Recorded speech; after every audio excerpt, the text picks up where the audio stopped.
The college football playoff field is set. Hello, everybody. Ray Crawford here with our managing editor, Pete Fiutak, our college football analyst, Doug Chapman. Let's go ahead and look at the top 6 teams revealed in the final college football playoff rankings. Number 1, again, it's Alabama, who got in for the first time at number 1 on the 18th of November. Oregon in all but one of the rankings, that being the first one back in late October. They're number 2.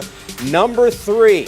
See, Florida State, they're the only team to be in the top 4 throughout all of the rankings this season. And jumping up to number 4, making the playoff, Ohio State, as they leapfrog TCU. And then Baylor also left there at number 5. And certainly the Horned Frogs, a team that was 3 at the start of play yesterday. And that's the big talk, them dropping all the way to 6. And, of course, Ohio State getting into the top 4 there, the Final Four for the first ever playoff. So that leads us to really what's been a continuing our discussion here on the set here at Campus Insiders after the playoff was revealed. I think everybody started to formulate their opinions. Doug, I'll start with you. Did the committee get it right?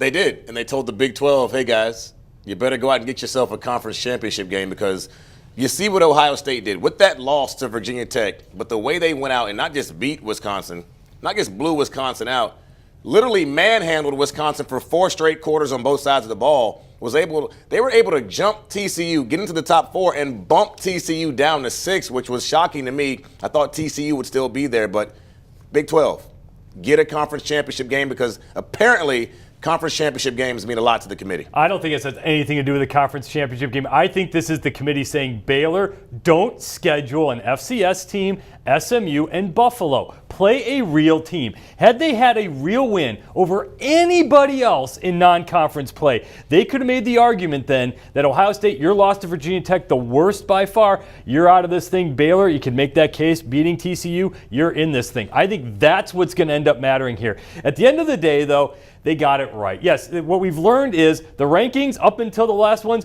don't matter. It's just a snapshot. Win your conference championship, and then we'll figure it all out. It's what we said at the start. The other thing to take from this, holy cow, look at these matchups. Forgetting the Big 12 side of this thing for a second, you're telling me that we have the SEC champion Alabama playing against Urban Meyer and Ohio State in one, and we're going to have 2 Heisman Trophy winners, Marcus Mariota in Oregon versus the defending undefeated national championship in Florida State. That is a fun day. That's a heck of a day. Some good ones. TCU's been here before on the outside looking in, as you recall, in 2010, undefeated. They expand the field to 4, and they still can't get in.